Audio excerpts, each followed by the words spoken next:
muddo 4 sano oo uu hayay xilka madaxweynenimo ee Koonfur Galbeed Shariif Xasan Sheekh Aadan ayaa ugu dambeyn iska xasilay xilkii madaxweynenimo ee Koonfur Galbeed iyo musharaxnimadiisaba. Isxasilaadan ayaa timid kadib markii uu cadaadis kala kulmay dowladda federaalka Soomaaliya, taasi oo uu madaxweyne Shariif Xasan ku micneeyay in xildhibaanadii Koonfur Galbeed badinkooda loo watay magaalada Muqdisho, taasina ku kaliftay inuu xilka isaga tago. goobta uu kaga dhawaaqayay isxasilaada waxaa ku sugnaa wasiiro ka tirsan Koonfur Galbeed iyo wafdi uu hogaaminayo wasiirka arrimaha gudaha iyo dib u heshiisiinta dowladda federaalka Soomaaliya. markaan oo mushkilad iyo qasab jirna xilkaan ku shanjii madaxweynaha dalka gudoomiyaha baarlamaanka wuxuu xilka la wareego oo si sharci ah loo wareegana sidoo war saxaafadda la sheegay xildhibaanada iyo wasiirada way ku codsadeen inay wada shaqeeyaan sidoo kale taasoo dowladnimada xarig jiid waa isdiiga dowladnimada taasoo inuu ay bajeelaan inay wada shaqeeyaan tan kale ay moojidin isjiidkii dowladda federaalka iyo maamul goboleedka hogaamiyay isjiidkii jirka marka maamulka federaalka maamaha habroda uu nigo sababsan marka أنا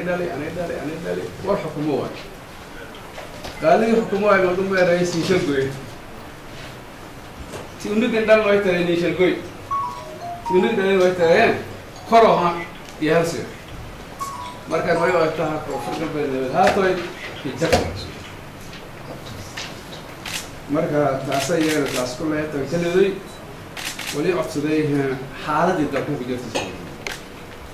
أنا ولي قاعد أسمع مشرح نمد وقتي أنا مشرح عينا مشرح نمد كبير ولي كلفة البرلمان كيس ليش شرفت لها إلى الشقة وقتي ده هو الشقة لي هدي أنت اللي قاعدوا حمر لي جيو حمر لك تشكيلي وأنا اللي هو ذم بدي أقبل عليك يا أنا أقبل عليك يعني سواء كان تنزلي أو تنزلي تميت الوار ترتنك هاي تنزلي تاسس هو ينتهي الروج فلان ينتهي يجيد فلان سنتوق ليك وجاب لكن هذا يوم بدو بحيانه يو أوجي ولا يوم بحيان ولا يلين كويري يلين كويري دولة دين هذه بيقرأتي قرشيد نجتي إني أنا ميلي أنا أنت لا إذا تطلع بنجري فلانه أنت لك شقة إلا يعني أنت والحقيقة جدو ده كدولة النماذج يا باور أديكستي يا قاصتي madaxweynaha isxasilay ee Shariif Xasan Sheekh Aadan ayaa kula dardaarmay shacabka reer Koonfur Galbeed inay ka shaqeeyaan xasiloonida Koonfur Galbeed lana shaqeeyaan ciidamada ammaanka. wasiirka arrimaha gudaha dowladda federaalka Cabdi Maxamed Sabriye ayaa u mahadceliyay madaxweyne Shariif Xasan Sheekh Aadan waxa uuna ugu hambaleeyay go'aanka geesinimo ee uu qaatay isagoo dhanka kale cadeeyay in wasaaradda arrimaha gudaha kala shaqeyn doonto guddiga doorashada Koonfur Galbeed sidii doorashada ku qabsoomi lahayd 17 November. dabcan dowlad goboleed iyo nidaam saas u ballaaran qof ma sameeyo dadweynaha Koonfur Galbeed oo dhan isugu tagay dhisidda dowladdan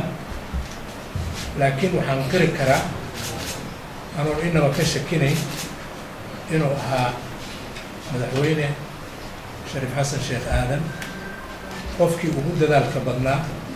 وقولنا موقعنا إن ما ملكنا الله سمايو ورمرك أو سماينا أو سمايو ما أنت لماش وجوب السوق مدحوينه وان إسور سنة مركان نمي كنتنا أنتي أنا سوي دار سنة وهي إنسو صارتي صحافات كان هذا قاعدة إن عاد وقرتي إن يكون في عنتهاي كلا بدأ قاعدة إن القاعدة هذا كوب بعدين هي سومالي نمدا كونفور قلبي نمدا هي الدجاج كان كدبنا وزارته أي كثير قارته حبسني وصعدك دور شوينك معمول السماينتا نبضينتا يا حسرنتا كونفور قلبي عبد القادر شريف شيخونا ماي قدوميها برلمانكا كونفور قلبيد ayaa sii haynta xilka madaxweynaha koonfur galbeed la wareegay isagoo madaxweynaha talada ka tagay amaan balaaran u jeediyay inaan uga mahad celino madaxweyne Shariif Xasan Sheekh Aadan kaalinkii uu ka soo qaatay dhismaha dowlad goboleedka koonfur galbeed Soomaaliya maanta meesha ay taagan tahay horumarkii uu gaarsiiyey howlihii uu soo qabtay sidoo kalena aan ugu hambaliyeyno go'aankan geesinimada leh oo uu qaatay maanta isagoo markuu laba mas'alo isbarbar dhigay danta guud midda gaarka ah tixgelin gaara si danta guud doorashada koonfur galbeed oo soo dhow iyo jahwareer siyaasadeed oo taagan ayaan la ogeyn in doorashada waqtigeeda qabsoomi doonto iyadoo baydhabana ay ka maqan yihiin xildhibaanadii ugu badnaa ee koonfur galbeed waxaana horey isku casilay guddiga doorashada koonfur galbeed hogaankooda iyo qaar ka tirsan guddigaasi cabdullaahi muddo 4 sano oo uu hayay xilka madaxweynenimo ee koonfur galbeed shariif xasan sheekh aadan ayaa ugu dambeyn iska casilay xilkii madaxweynenimo ee koonfur galbeed iyo musharaxnimadiisaba iscasilaadan ayaa timid kadib markii uu cadaadis kala kulmay dowladda federaalk Soomaaliya taasi oo uu madaxweyne shariif xasan ku micneeyay in xildhibaanadii koonfur galbeed badinkooda loo watay magaalada Muqdisho taasina ku kaliftay inuu xilka isaga tago goobta uu kaga dhawaaqayay iscasilaada waxaa ku sugnaa wasiiro ka tirsan koonfur galbeed iyo wafdi uu hogaaminayo wasiirka arrimaha gudaha iyo dib u heshiisiinta dowladda federaalk Soomaaliya markaan oo mushkila iyo qasab jarna xilkaan ku shanjii madaxweynaha dalka gudoomiyaha baarlamaanka waa kan xilka la wareego oo si sharci ah la wareegana sida war-saxaafadeed la sheegay xildhibaanada iyo wasiirada way ku codsadeen inay wada shaqeeyaan sudanka fayl taasoo dowladnimada xarig jiid waa isdiiga dowladnimada taasoo inuu ay badeelaan inay isfayl wada shaqeeyaan tan kaleeday moojidin isjiidkii dowladda federaalka iyo maamul goboleedka hogaamiyay isjiidkii jarka marka maamaaton fayl hantaanka maamaha habroda unugoo sqabsadaan dhaqaaqo marka anay dhalay war xukumo waay qaalin xukumo waay ma dum ra'iis shalgoy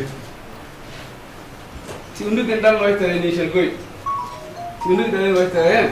koroha yaasi marka way oo taha koonfur galbeed haatoy hijab marka taasay taas ku leeyahay kaleeday wali codsaday xaaladii dalka ku jirtay أنا أريد أن أسأل المشرح النمذج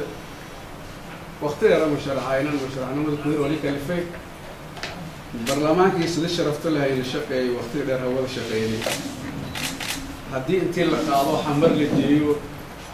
يحمر لك تشكيلي وأنا اللي هو ذم بدي أقبل هذا يا أنا أقبل هذا يعني سواء تنزلي أو تنزلي تميت تضوار ترتنك هاي تنزلي تاسس هو ينتهي الروج فلان أنتهي يجيد فلان سنتوق ليك وجاب لكن هدي يوم ضبحينه يو أوجي ولا يوم بحين ولا يلنك ويري يلنك ويري دولة دين هدي بيقرأتي قرشيد نجتي إني أنا ميلي أنا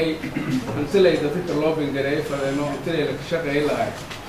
ين أنت والحقيقي ذو دتك الدولة النمذج يا باور أديكسيت يا قاصتي madaxweynaha iscasilay ee shariif xasan sheekh aadan ayaa kula dardaarmay shacabka reer koonfur galbeed inay ka shaqeeyaan xasiloonida koonfur galbeed lana shaqeeyaan ciidamada ammaanka wasiirka arrimaha gudaha dowladda federaalka cabdi maxamed sabriye ayaa u mahadceliyey madaxweyne shariif xasan sheekh aadan waxa uuna ugu hambaleeyay go'aanka geesinimo ee uu qaatay isagoo dhanka kale cadeeyay in wasaaradda arrimaha gudaha kala shaqeyn doonto guddiga doorashada koonfur galbeed sidii doorashada ku qabsoomi lahayd 17 November dabcan dowlad goboleed iyo nidaam saas u ballaaran qof ma sameeyo dadweynaha koonfur galbeed oo dhan isugu tagay dhisidda dowladdan laakiin waxaan qiri karaa أنا إنه كشكيني إنه ها مدحوينه شريف حسن شيخ آدم قفكي وجود ذلك بدنا وقولنا موقع هنا إن ما ممكن الله سمايو ورمرك أو سماينا أو سمايو ما أنت لما يشوف وجوه السوق مدحوينه وان إسور سنة مركان نمي runtina intii aan isweydaarsanay waxay ii soo saartay saxaafadeed kana hadda ku cadeey in aad u garatay inay ku fiican tahay talabada aad qaadday inaad qaaddo